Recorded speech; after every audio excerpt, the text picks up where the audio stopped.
We got this. I like this angle. It's kind of.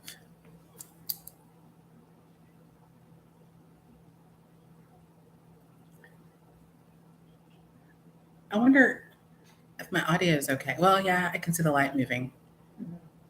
So.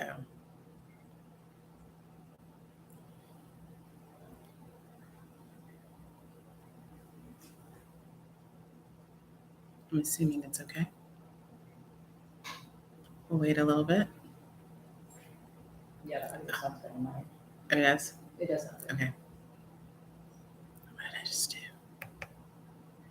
And if no one shows, you know what? What so if no one shows, should I just go ahead and talk Yeah, and post it? Just start talking because you already posted. Okay. And usually people come in like as like things. Okay, how do I get this off my screen now? I can't get this off my screen. There. Okay. Welcome. Welcome. I'm so glad that you made it to the live. I am so excited to be here. This is my first live. If you are new to my channel, I am Dr. Tracy Dickens. I am a psychologist. And today I'm going to be talking about the book Quiet. Last month on my channel, Sweet Joyful Soul, where you are right now, I did a book recommendation video. And one of the books I recommended was, let me grab it over here, was Bittersweet by Susan Cain. And I love this book. I thought it was so good. It's about how sorrow and longing make us whole. And I thought it was just a really fabulous read. I wanted to do an entire video just on this book alone, but I didn't. But it did give me the idea to read her first book, which was Quiet. And I thought, hey, wouldn't it be a great idea if we kind of started maybe a little kind of book club kind of thing? And I encourage people to go out and get the book. And I would come back this month, as I am right now, to talk about my thoughts on Quiet. And if you didn't get the book, maybe I can encourage you to get the book. And if you did get it, you can give me your thoughts and feelings about it as we go. As you can see, I did a lot of reading, a lot of tabs. I was pretty busy. There was a lot that I liked about the book, and I'm going to go over the things that I liked, just kind of an overview in general, kind of how I felt about the book. And then I'm going to get into 4 areas that really kind of stuck out to me, that I really liked. And then I'm going to give you an opportunity to ask me questions. And as we're going, if you have questions that come up, just jot them in the chat. And I have my beautiful niece here today. Say hello. Hello. And she's going to be catching any questions or comments that come up, and I will try to address them at the end. The goal is to have this be for an hour. So if you're wondering, like, will you be able to go get lunch? Absolutely. We're going to try and wrap this up in an hour. So without further ado, let's get going. So Quiet. Overall, I really enjoyed this book. Now, I will be honest and say that I liked Bittersweet. I can't say significantly more, but definitely more. I did like Bittersweet more. I liked in Bittersweet just how she kind of wove her story and the research together, where in this book, it's the same kind of thing. Each chapter addresses a specific thing about the topic, but there's not as much of a consistent woven narrative through the story. There's other little narratives with each chapter, which are really good. I mean, I did like it. I mean, I like that she brings in a lot of historical figures and talks about them and how they deal with their introversion. And yeah, I mean, overall, it was a really good book. I definitely think it's worth reading. I learned a lot about myself reading this. I had to send a couple messages to my mom going, hey, help me understand this, because this is what's coming up the book and I want to know how I fit into this. And so if you're not really sure what in the world Quiet's about, it is a book about introversion. And I'd seen it for many, many years on bookshelves, and I never picked it up because I'm not an introvert, I'm an extrovert. Or so I thought. Now I'm not 100% sure. And actually, if I'm honest, I've always kind of thought of myself as an introvert. I've always kind of thought of myself as an extrovert with a lot of introvert traits. And this book very much so confirms that. And honestly, even if you are not an introvert, I promise you, you have introverts around you, and more than likely, you do have some introvert traits. Because the hallmark of this book is that introversion and extroversion, it's really more about a preference for stimulation level. And a lot of times we think of it as introversion is someone who's antisocial, they don't like being in social situations. And that's not really true. They do, just the amount of stimulation in those settings has to be um, it needs to be at a lower level. And she talks about, I mean, in multiple chapters, why that is. So, with that, you kind of know that kind of overall, I really liked it, that I really thought there were some really good points. And I'm just going to kind of jump right in and give you some of my thoughts and, yeah, just some of my thoughts about what I liked. So, first, just so we're on the same page, I want to talk about how she defined introversion and extroversion. And I'm actually going to pull it out from the book. I promise not to be a very boring read. At least I hope I'm not very boring. So she just kind of said that basically introversion and extroversion, it is the north and south of temperament, as scientists often like to think of it. And for those of you who don't really know what temperament is, in a nutshell, temperament is our innate emotional reactivity to the world. So if you have children or if you've been around children, you know, if you meet them when they are newborns, they have a distinct way of just being. Some babies are really fussy, some babies are really easygoing, and that is an innate way of being. And so, in a nutshell, when you kind of think of introversion and extroversion, it's just the two extremes of those, like how fussy or how calm are you on that spectrum. And she, let's see, um, and she goes into more detail about like some of the traits that you'll see with people. Like introversion tends to come with needing more quiet time, liking smaller social gatherings. They do like social gatherings. I know when I read this book, it kind of made me aware of some of the biases or the ways I was kind of thinking about introversion. And she made it very clear that introversion is not about being antisocial, not wanting to be around people, and being an extrovert is not about being pro-social, wanting to be around people. It really is at the hallmark. At the root of it, it really is about how much stimulation is in the environment. And so you have introverts who love being around, who love socializing, but they like socializing about deep topics one-on-one or maybe a couple of people at a time. They don't like a large crowd. Where an extrovert would be totally fine with a dinner party with 10, 15, or 20 people. For an introvert, that would be really hard to manage because introverts don't tend to be as good at multitasking in situations. And so if you have a large group of people, they're having to watch everything that's going on with each person, think about what they're doing, and it's just overwhelming. And so obviously they shy away from those situations because it's a lot of stimulation. And so that was the one thing that came up as a consistent theme in the book, was just being very clear about what introversion is. And it is this tendency to want to be more one-on-one, more intimate settings, deeper conversations, more quiet time. They tend to be more in their head.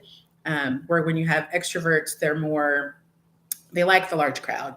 They need that stimulation. They get recharged at some level with being around people, where introverts get recharged by having more alone time. And so having that really clear distinction was really helpful. And let me see here. I kind of wrote down some notes here. I think she brought up pretty early on in the book is that every species has introversion and extroversions. It is a necessary trait for species to survive. And I will not get into all the detail about that, but it's actually really fascinating. I mean, she looked at human beings, she looked at animals, she looked at animals that even have gone extinct. And to let you know that there has to be a mixture of both in order for a society to survive, in order for a species to survive. And she said in America, that we roughly have, depending on the studies, between 1/3 and half of the population is introverts, which I thought was kind of fascinating. I wouldn't have thought that. But she also mentioned that that is a higher number than you will find in a lot of countries. And the reason that is more than likely is because America is a country of immigrants. So you had people that had to be willing to get on boats with a lot of other people and cross the sea, which is a really big risk taking kind of adventure. And introverts aren't really big on risk taking. And they had to be willing to put themselves out there to come to this country that they knew nothing about. So a lot of uncertainty, a lot of risky decision making that they did it. And I will talk later about why they did it and let you know that for those of you out there who may be shy and say, no, I can't do it. I can't public speak. I don't like going in crowds. I can't do it. It makes me uncomfortable. This is just who I am. Yes, it is true, but you can stretch yourself. You absolutely can. And she talks a lot about that in the book. So, the other thing that came up pretty early on in the book is that she talks about the extrovert ideal, which I'd never really thought about, probably because I am more of an extrovert, and why would I think about it?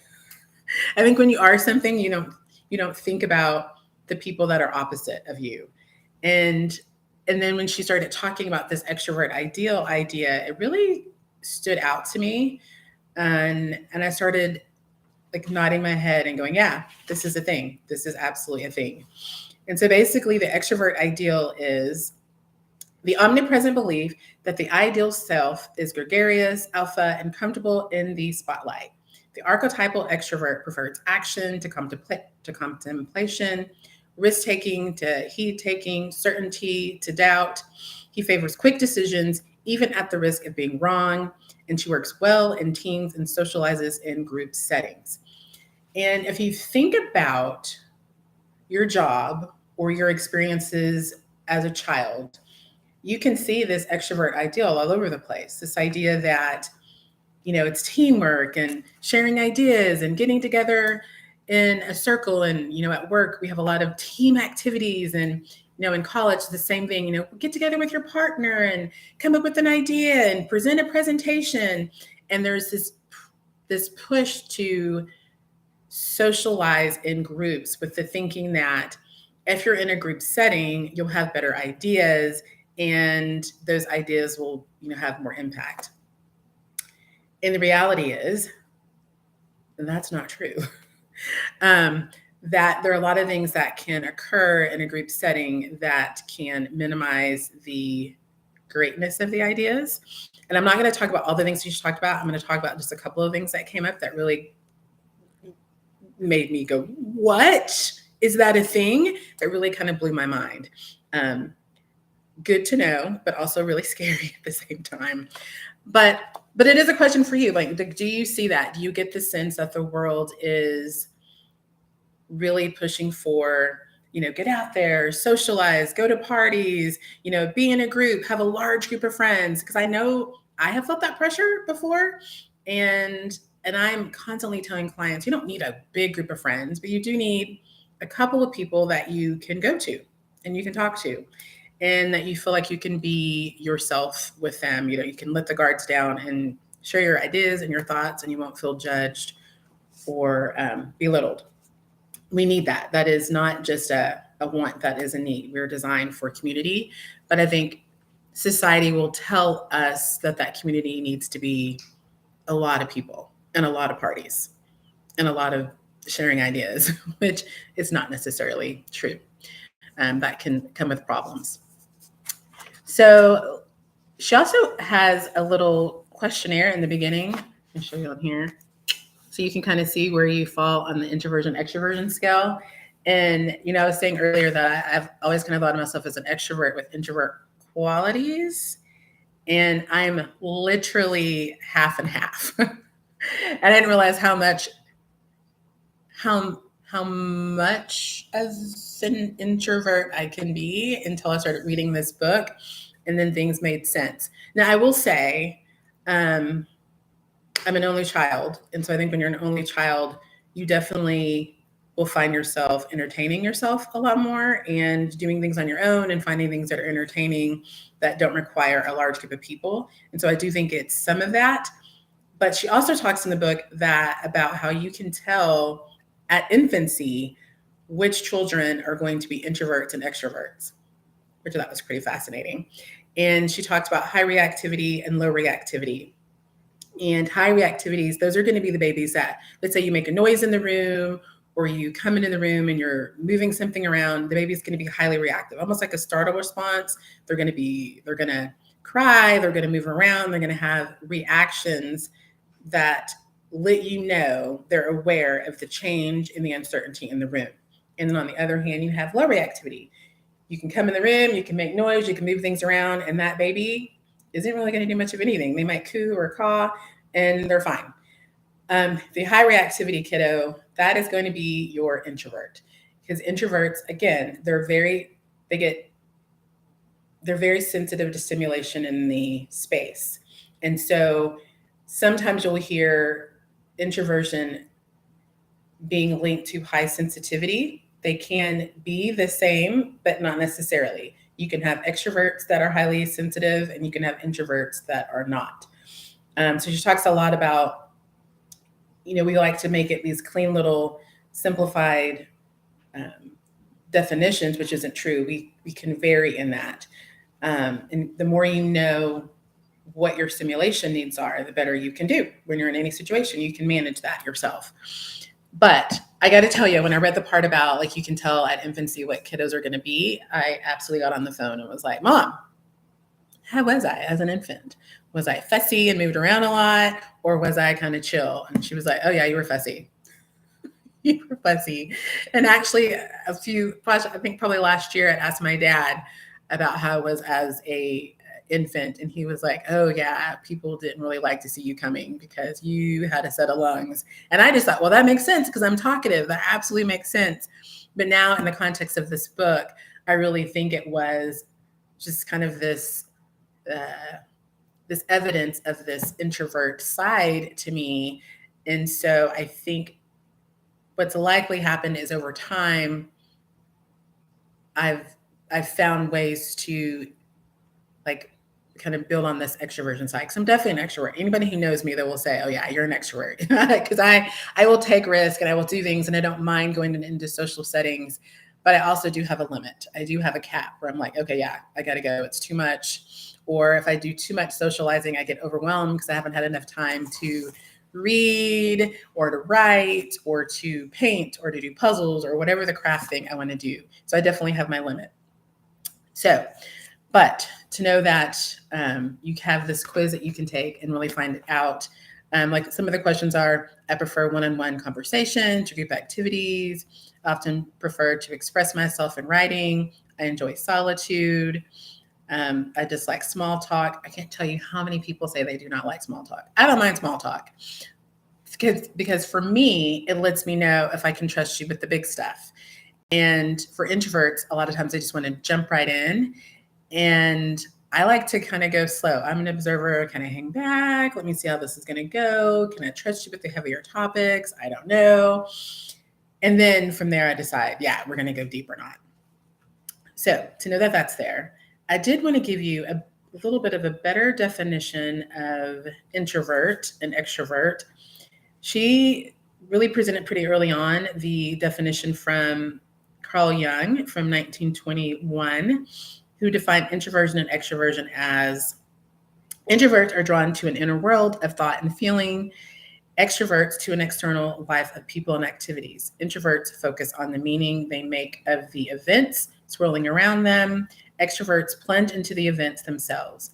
Introverts recharge their batteries by being alone. Extroverts need to recharge when they don't socialize enough.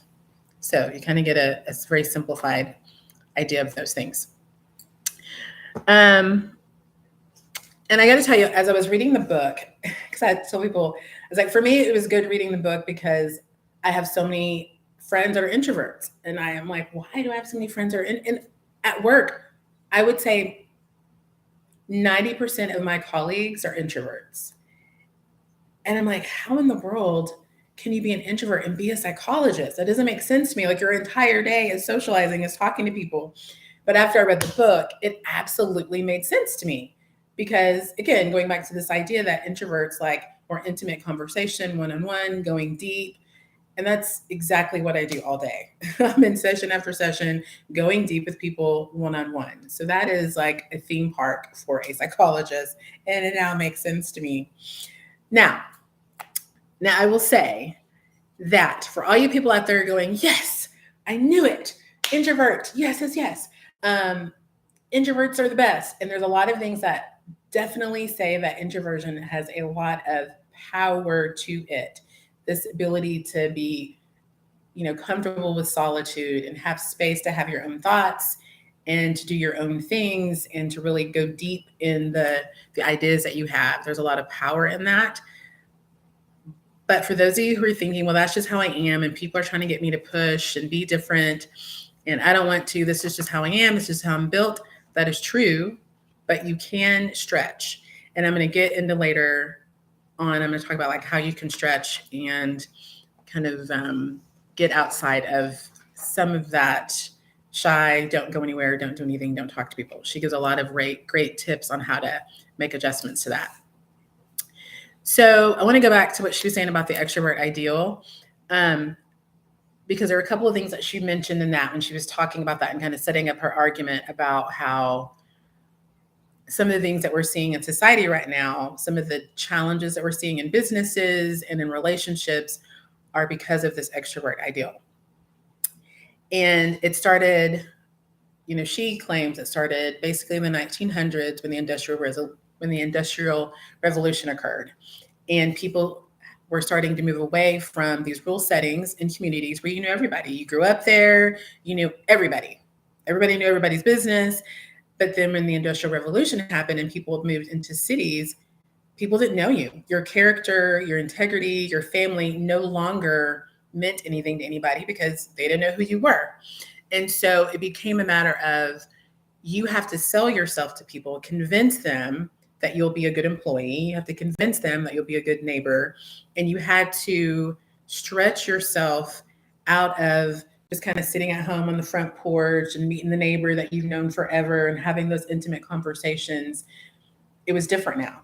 Some of the intimacy was taken away, and you had to get comfortable with selling yourself, which is something that had not been as much of an issue in the past because your character and your family name did so much for you. And so people really struggled. And so it talks about how Dale Carnegie, which I didn't know this about him, grew up a child of two farmers. He didn't have a lot of money. And when he went off to college, he saw people do public speaking, which was captivated by it. And he was very introverted, but he desperately wanted to know how to be able to speak to people in the way that he saw people doing because they seemed to have so much influence and so much power. And so, now we know that he was one of the people that started one of the first major public speaking businesses. And so thus became the shift from the culture of character to a culture of personality. And then shortly after that, we get into movie stars and people being fascinated by personalities and movie stars. And I thought, wow, so that's where that started. When you first make this shift from, knowing people really well to going into communities where you don't, and you have to convince people to like you, and then learning how to sell yourself. And then people get more invested in the image that you're presenting over who you actually are. And I don't know about you guys, but I definitely feel that in society a lot of times. And I think social media has just maximized that, where it's, your personality, the things that you bring to the table, and you don't really know a person's character. You don't know like how they're really living their life from day to day. We only see what they present. And we get very invested in that. And then, of course, a story comes out and we hear another side of this person and we feel betrayed and upset. But the reality is, we live in a world where a lot of it is just kind of putting on this image, trying to convince you that I'm worthy of your time and attention. And people do that at different levels. We all do it in some way because we want to belong and we want to fit in. Now, you can disagree with that. As a therapist, I know at some level we do it. I know that I do it. One of my core values is being authentic, but I definitely know in some settings I'm going to make some kind of adjustments because I know it's needed for the setting. But I do it in a way where it's still as tied into the core of who I am as possible, so don't leave feeling like I'm a liar. So, but just this kind of idea that there is this extrovert ideal, this, be outgoing, be gregarious, come up with lots of ideas, socialize, be fun, tell the jokes, be the life of the party. People want to be around that person. in theory. Sometimes we do, sometimes we don't, depending on how big, larger than life they are, and how we fall on that spectrum. And she also brought up that shortly after there was this push for people to be more gregarious and social, that the pharmaceutical industry started seeing an increase in anxiety medication. And because if you are an introvert, but you feel this pressure to get out more in order to be heard, or you're going to get left behind, that your great ideas aren't going to be taken seriously, then you're going to have a lot of discomfort. And maybe you're going to you're going to take the classes by Carnegie or go to Toastmasters or whatever to learn how to be more social, but your innate state of being is still an introvert. That doesn't change. I can change, I can get better at public speaking. I can get better at being in the crowd and being in the group. But if you did a saliva test on me, if you looked at my brain activity, there will still be physiological tells that I am an introvert, and I can learn how to make adjustments. But at the end of the day, I'm still an introvert, and I'm going to need to do the things after I do whatever that thing I stretch myself to do. I'm going to need space to be by myself, to be in solitude, to be quiet, to not be bothered, to spend time with the book, to spend time with music, to spend time just staring out at the lake. I'm going to need that in order to reconnect to my recharge. And so if you don't have that, then that's where a lot of times we can get into people relying on medications to help them with that. And I thought, oh yeah, as a therapist, I definitely see that. I have a lot of people come in that have social anxiety, and a lot of it stems around being around crowds and people. Now, obviously, I work for the Veteran Affairs. Some of that is trauma. But a lot of people will say, even before they went into the military, that they were like that as a kid. They just were kind of uncomfortable around people sometimes. So there's that. Ooh, and in that, when she was talking about all that in the extrovert ideal, she started talking about the charismatic leader and how there's this idea that if you have a leader that's charismatic, that they're powerful and they come up with all these great ideas and they lead teams better and the teams do better. And she basically said, yeah, the research I looked at says that is not true. And one of the studies that I thought was absolutely fascinating, she looked at introverted leaders and extroverted leaders, and they discovered that if you have an introverted leader, no, let me back it up. Let me start the other way. If you have an extroverted leader and they have a team that is more passive, not as get up and go, they will do great with that group, because extroverts are really good at motivating people and getting people to do things and coming up with ideas. And if they have a group that's not going to be coming up with ideas, then the extrovert leader gets to roll out their ideas. There's no pushback, there's no challenging. They get to roll out their ideas, get people on board, and they produce a lot. Now, if you have an introverted leader, and if you put them with a group that's very active and coming up with ideas, the introverted leader is going to listen to those ideas and they're going to try and foster the ideas that are well thought out, or they're going to add more thinking into those. They're going to give more thought to those ideas. And that group, the introverted leader with the group that is more active, because they listen and they're going to foster those ideas, that group will actually outperform the extroverted group. Isn't that crazy? So it really kind of challenges this idea that you have to be an extrovert to be a good leader, because that's what we think sometimes. No, it really is the team that you're working with. And every team, honestly, when you read through the book, really needs to have both, because extroverts are really good at coming up with ideas, but sometimes they don't go deep with the ideas. So the ideas may not be sustainable. Where the introvert is really going to look at all the pros and the cons and really think through, is this an idea that we can really work through, and how do we do that? And so you need both people on the team, which is important. Now, the challenge is, how do you get the introverts to talk? Because a lot of times introverts, again, they don't want to talk in a crowd. And so they talked about a lot of businesses who will set it up to where they have like a murder board, which sounds horrible. But basically it is it's where you can go in and you can put your ideas in, and then into the computer. And then they have people that go in and they will look at those ideas and work with the ones that seem the best. So then you don't have that pressure of sitting in a room and you don't want to say anything because everybody's talking and the extroverts are louder. And so the louder person usually is going to get the attention and their idea is going to go. But now the introverts have a say. Or you can have an office setting where maybe you have cubicles, and then if you need that space, you can kind of think through your idea, and then you can have 2 or 3 people get together and maybe kind of iron out the details, and then you can come into a larger group and present the idea as a whole. And so finding these ways where introverts and extroverts can both kind of present things in a way that feels comfortable to them. And I think a lot of jobs, they kind of just think, no, we're just going to all do it in a group setting. Tell me what you think in the room. And if you're somebody like me, sometimes I may tell you, but sometimes I may not, depending on how comfortable I feel in the room.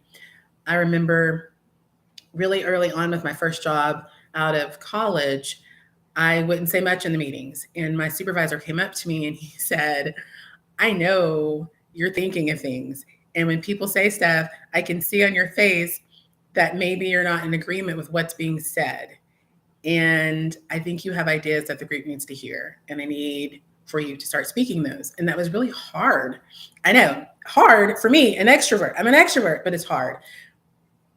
But even if you're an extrovert, depending on how much introversion you have, it can be really challenging to go, okay, in a group setting, I'm going to say this.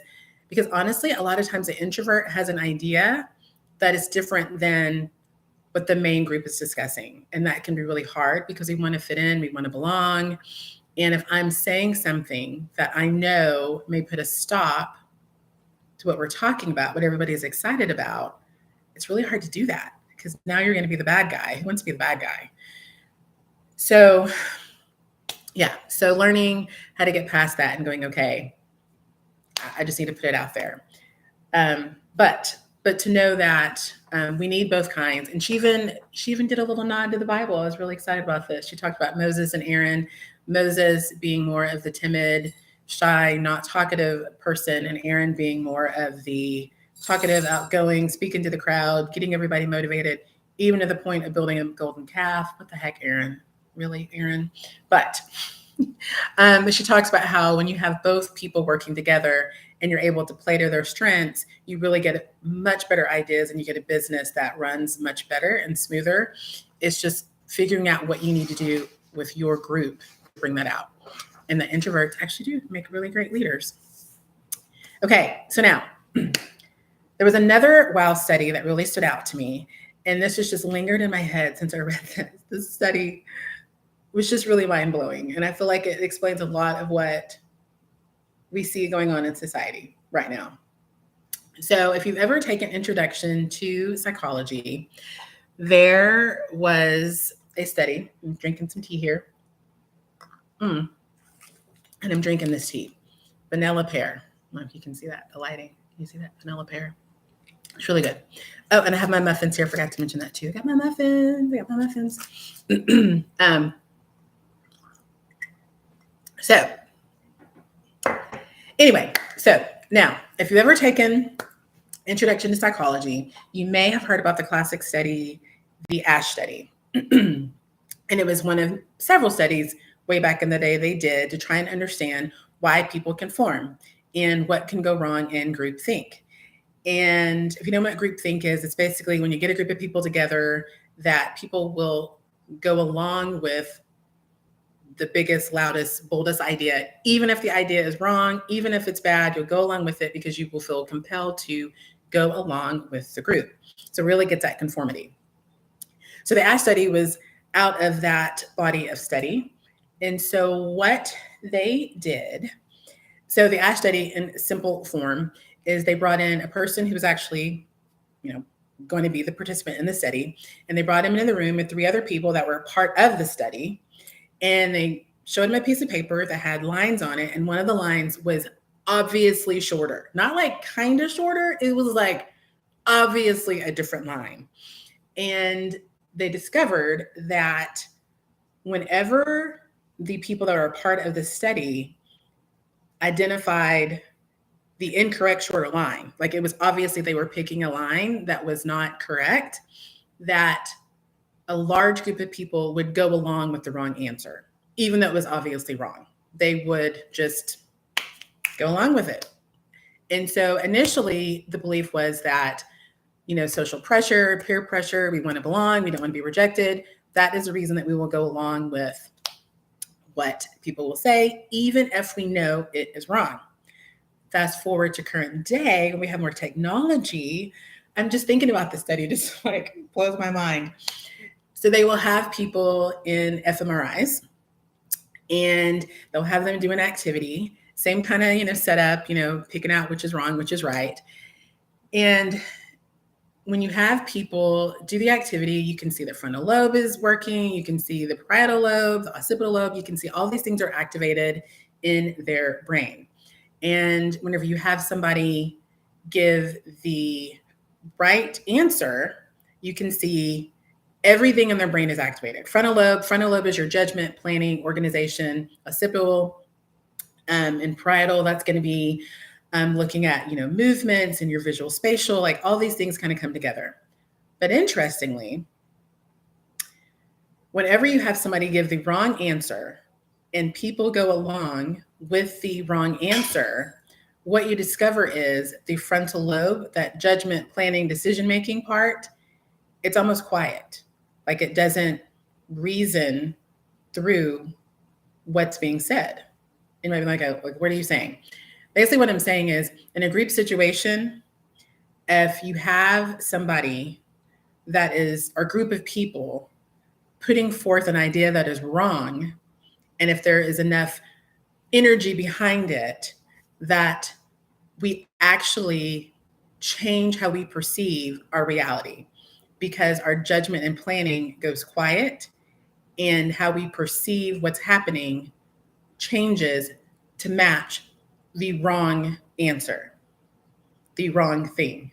And so it's not just a matter of, I don't want to be rejected, I don't want to be on the outside. It literally is your brain perceiving the experience different, which is mind-blowing to me. That it's not just I'm making a choice that I don't want to fit in, but it is peer pressure changing how your brain experiences an event. Which I think if we look around at some of the stuff we see going on politically, entertainment-wise, or just you name an area, you look at some of it and you can go, that's why people seem to say, or you've had a conversation with someone and you're like, how in the world are they seeing this and thinking this is true and it's so not true? Like it's so obvious it's not true. Their brain is literally experiencing that in a different way.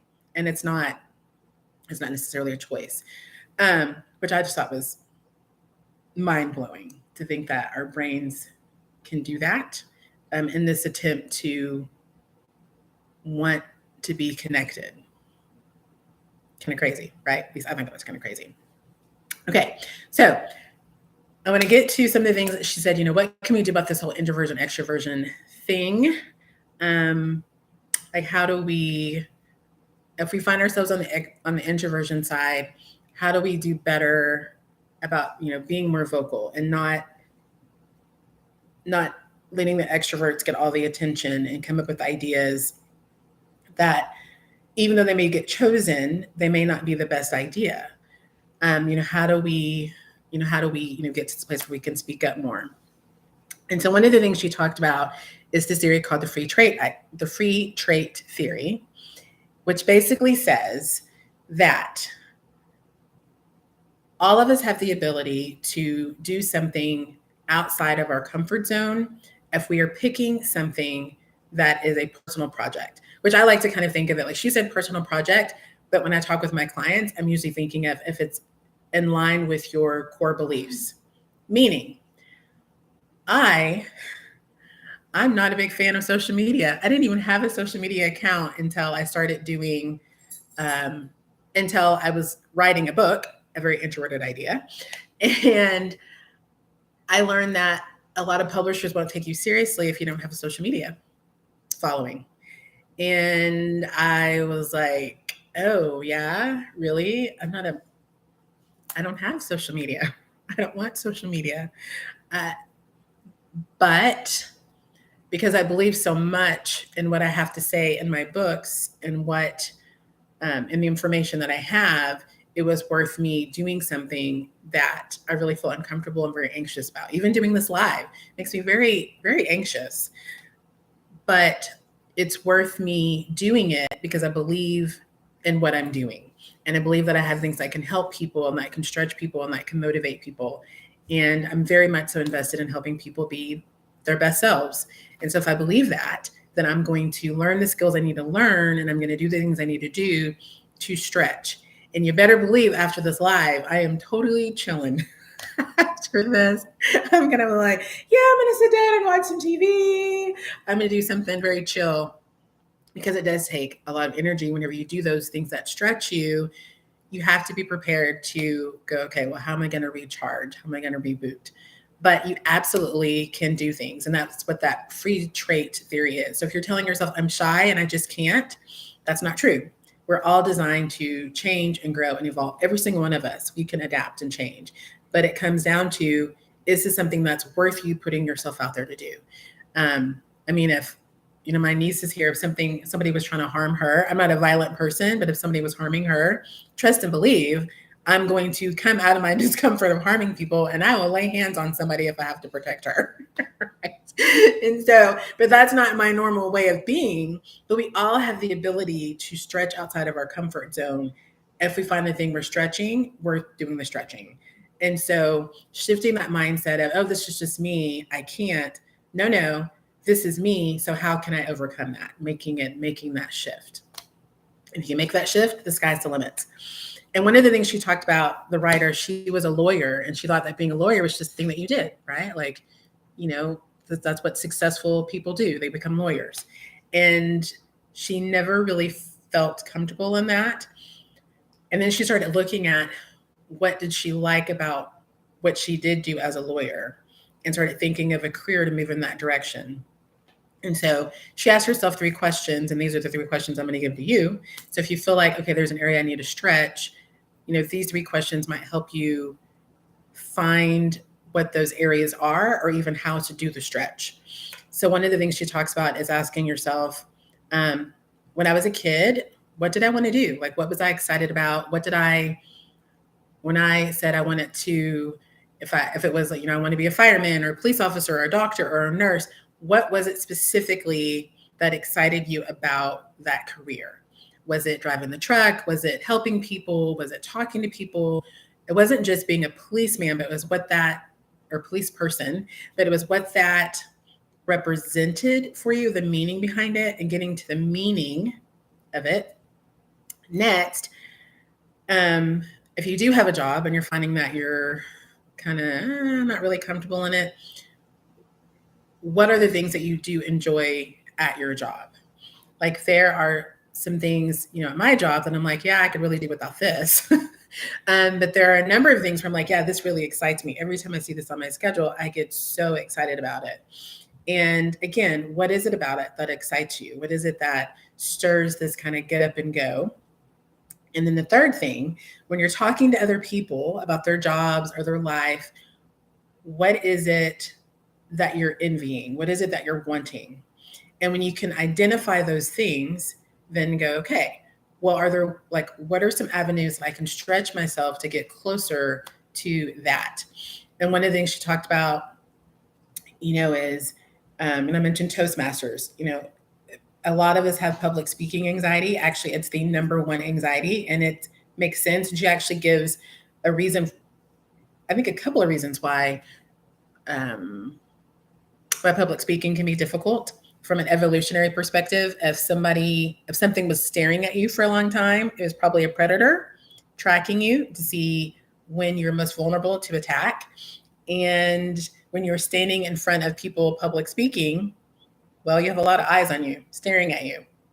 And as we all know, sometimes people staring at you in a public setting can be not nice.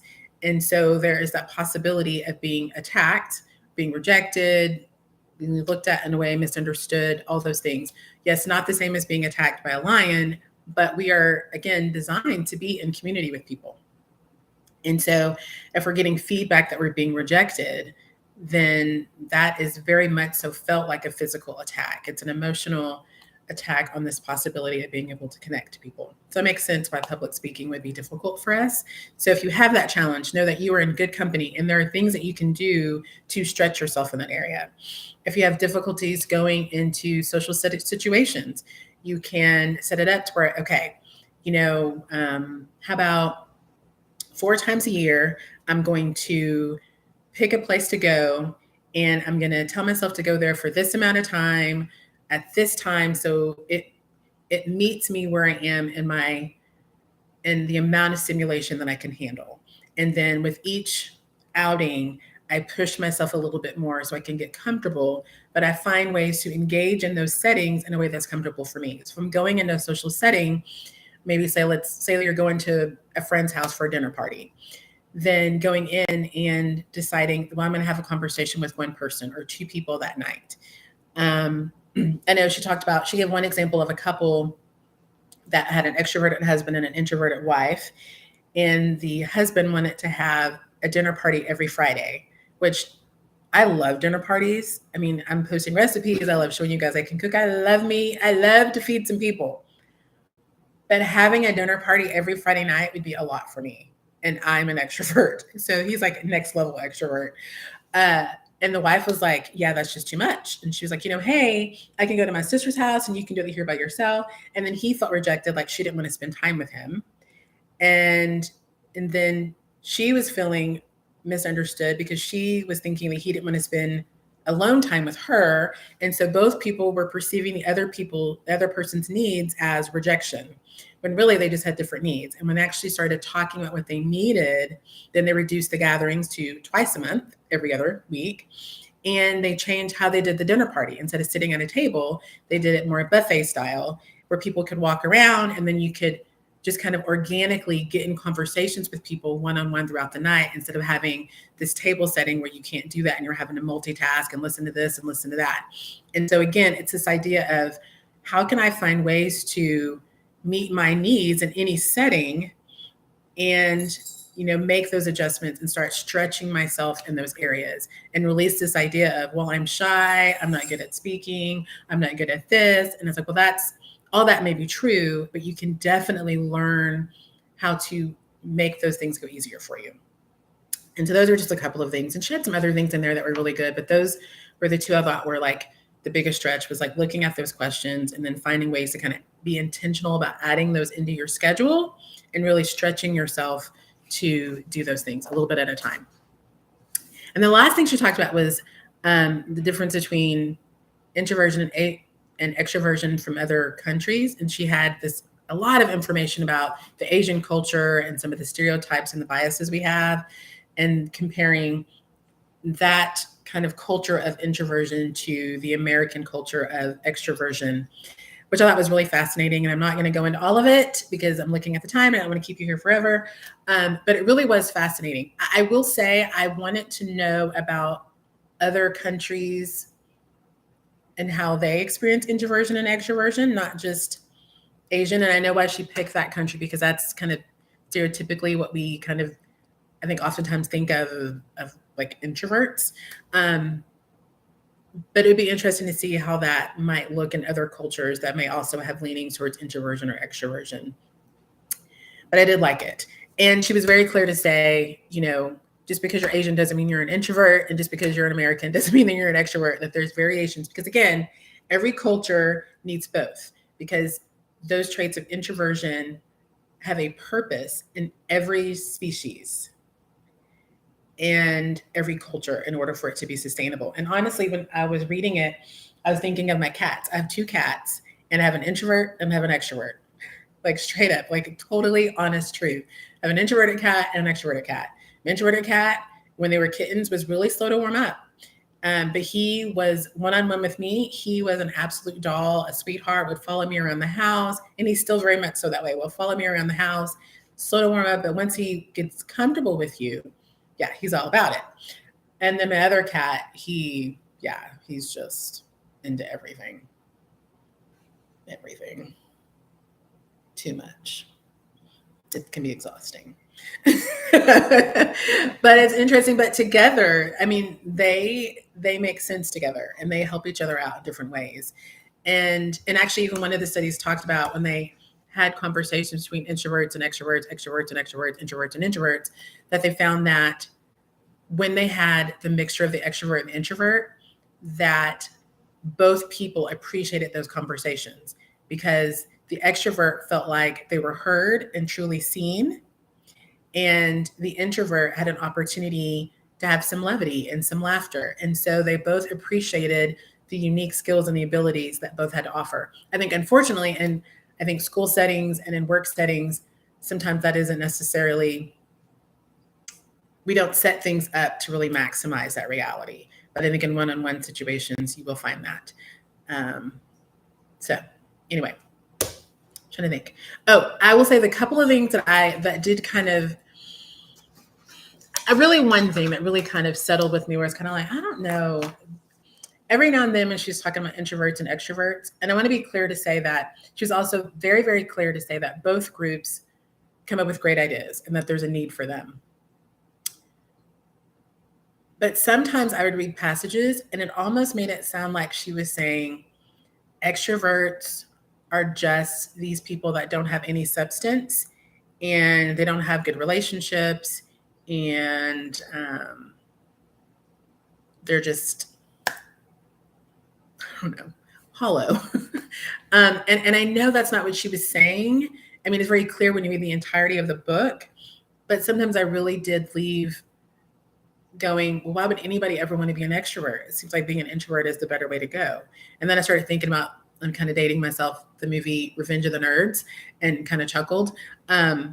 But it really did make me think, like, with all the things that you're presenting about introverts and the benefits to being more quiet and having solitude and the creativity that comes out of being an introvert, and how a lot of our industries and a lot of our art and music and movies and writing are introverts, and a lot of things that we have technology wise are from introverts. A lot of what we experience, it was just kind of like, well, what are extroverts? What are they contributing? Like what? What's my point? To be the life of the party? That can't be it. And I know, again, I know that's not what she's saying, but that is sometimes what I left feeling, um, like really questioning, what is the point? Why am I here? Why am I here? It's like an existential crisis. Um, yeah. And there's one section where she really gets into like species and like animals and seeing extroversion and introversion playing out, even with just like how they reproduce and the importance in needing extroverts because they tend to have a lot of partners, which they produce more kids, and introverts tend not to. But having a lot of kids can lead to marriages that don't last. And it was just like, so extroverts are just crappy people. Felt like, and again, I know that's not what she's saying, but sometimes it just felt like, wow, okay, I get it. I get it. I get it. Um, but I also want to be clear, and she said this like early on in the book, nobody is perfectly like all extroverted and all introverted. We're on the spectrum. Like I'm 50-50. Like I definitely have extroverted qualities. No one would ever deny that. But I definitively have introverted qualities too. And when you start, I think if you venture out to read the book, you'll start to see like, okay, yeah, this is me, but this is also me. And you'll see those variations. So anyway, so that's the main points of what I got out. I mean, this book is pretty thick, and you see I have a lot of tabs in here. Got a lot of tabs. And actually, I used to have kind of more plasticky tabs, but one of my cats ate them, so I had to go back and put paper tabs in because I have cats that like to eat. Not cats. I have one cat that likes to eat plastic, and I love him anyway because he's sweet when he's not eating plastic. So, do you guys have any questions, any comments? Did you get the book? I mean, did people watching, did you get the book? If you've read it, did you have any thoughts on it? Did you have any questions you want to ask me? Give me about the book, my thoughts on things, anything. I'm going to stop talking and give you guys a chance to ask me questions. If you have any, I'll do my best to answer. I know. I'll do my best to answer. May not know all the answers. I'm a slow thinker. Sometimes it takes me a little while to think of an answer. But I see some people out there. I see Sherry and I see Chris. Hi, ladies. Hi. Thanks for jumping on. And I see Alicia. Thanks for joining me. Seeing my stretch, my free trait stretch. Early in the week, I was like, what was I thinking? I don't need to be doing a live. This is crazy. This is insane.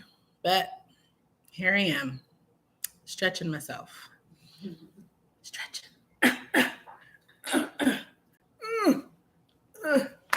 Stretching myself. Yeah, I wish I could, like, yeah, you'll be getting the book. Yes. Yeah, you are stretched quite often. Yeah. Yeah, Sherry, you are, for sure. Yeah, I just really found the book really helpful. It helps me understand myself better, understand my friends around me better, things I'm seeing in society. There were some areas where she definitely got pretty like science heavy, and I had to kind of read back through them because with some of the studies, she'll have like this, like the baseline group, and then you're switching people around. But if you read over it and you kind of visualize it, you're kind of like, okay, I see what she's saying, and you get it. Yeah, and she talks about Eleanor Roosevelt. She talks about, actually starts the book talking about Rosa Parks, who a lot of times we may think of her as being this kind of maybe extroverted person, like how brave are you to go against the rule to, where you sit on the bus. But actually she was described over and over again as being a very quiet, timid, humble person. The creator of Craigslist is an introvert. Talks about Eleanor Roosevelt, one of the, most distinguished first ladies, was, very well recognized as an introvert and did a lot of stretching. It was just fascinating to see a lot of these companies that have people that are introverts. And as I said, when you look at introverted leaders, they actually do a lot better sometimes than extroverts because they're better at listening and really sifting through ideas and finding all the pros and the cons and weighing things out really well. Yeah. Yeah. Always the other person thinking the opposite in the room. Mm-hmm.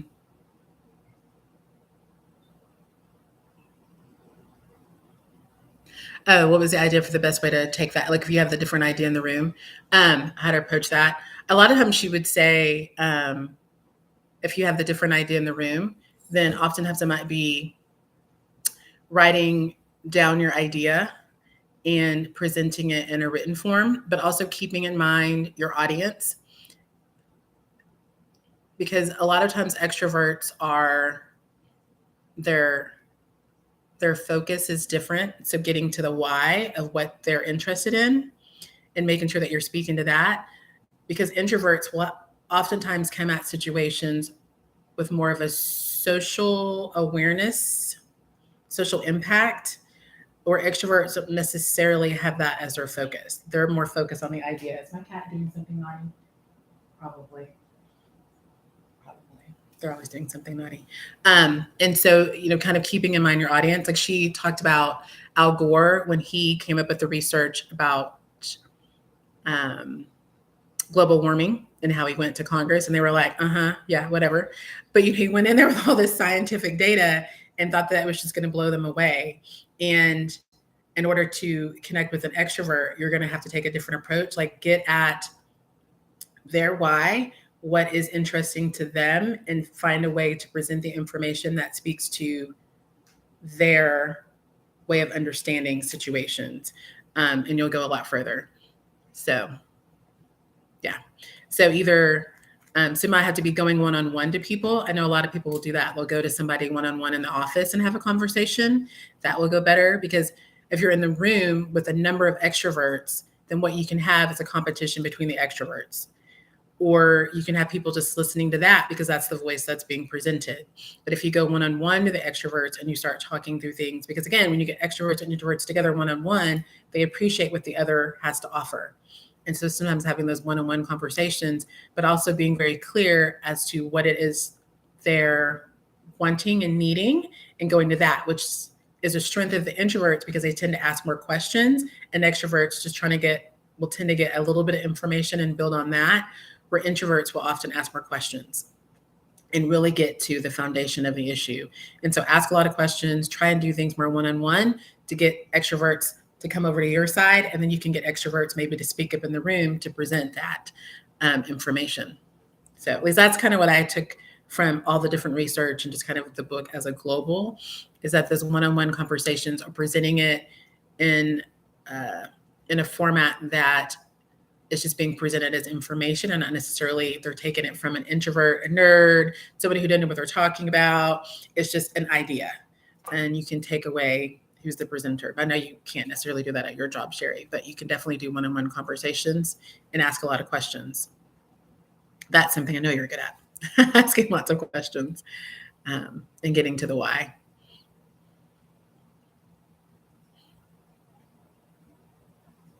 So, and I'm often the person that has the thought that goes against the crowd, which is really common for introverts, because they'll see the challenge or the problem, and not that they're trying to shut it down, but they're trying to bring awareness to it so there could be a solution.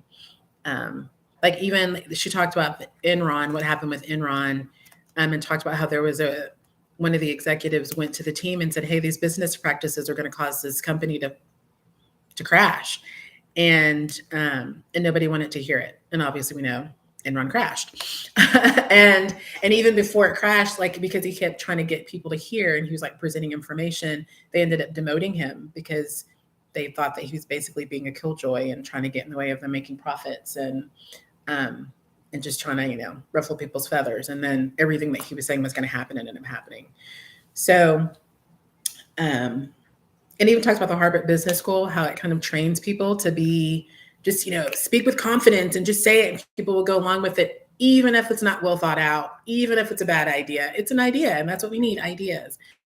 And it's like, no, we need ideas that are well thought out. They're going to be helpful, not just ideas.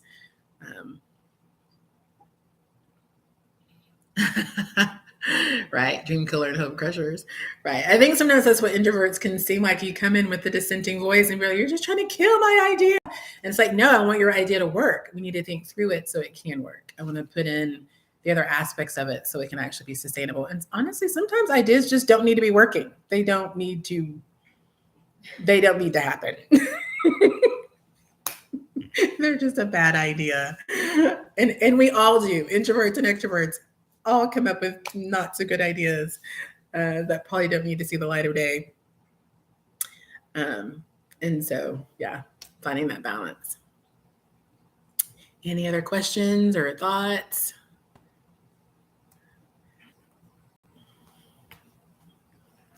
And I listened to this, and I did read it. I read and listened. So, and she's a good reader. She also did the audio for the Bittersweet book too, which some authors are not engaging, which is crazy that I say that, because she's an introvert and she talks about having to learn how to be comfortable with speaking, and she's gotten a lot more comfortable with it. And now she had to convince her publishers to even go with the first book, because she is an introvert, and most writers are. Yeah, they just want to write. They don't do the whole public speaking thing. But society wants to see us. When I was a kid, actually, I told myself, I never wanted to be famous, but if I had to pick a famous, I would be a writer, because nobody really knows writers. They just write, and every now and then they have to go say something in front of a crowd, and then they're done. But that was 40-something years ago. Now, if you're a writer, you have to have You have to have a following. You can't just be some random person in the crowd, which then gets in the way of your ability to have time to write and be creative. So, well, if there's no more questions, I will let people get to their lunch. I so appreciate you joining me for my first live. If you have any thoughts about what another book you'd want me to talk about, I do have this idea to talk about a book on forgiveness. That's a topic that a lot of my clients struggle with, and a lot of people in general struggle with. So I was thinking that could be a really good start to 2024 for people that may be trying to work on things, the book on forgiveness. So that's kind of my thought. But if you have any other thoughts or suggestions, I am open to them. And yeah, I so appreciate you guys joining me. I know it can be a lot to take time out on your Saturday, so I incredibly appreciate it. You have no idea how much I appreciate you. And just for watching my videos as a whole. And setting boundaries. Yeah, setting boundaries. Forgiveness. Yeah. Thank you.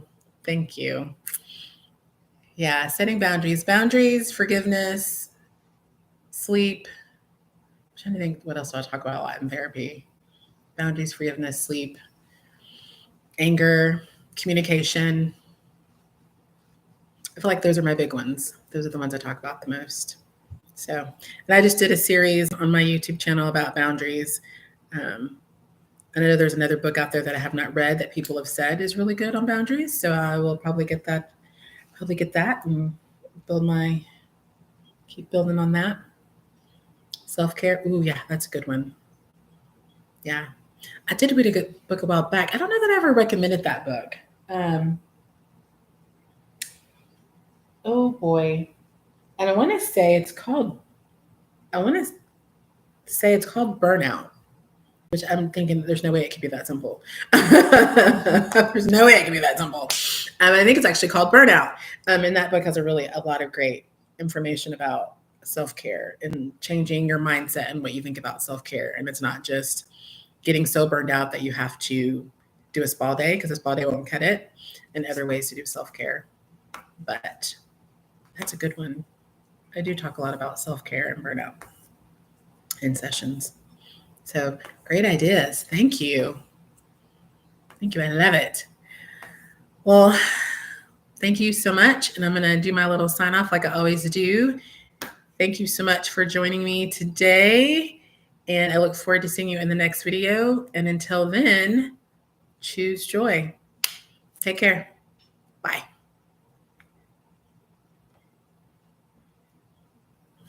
Yay.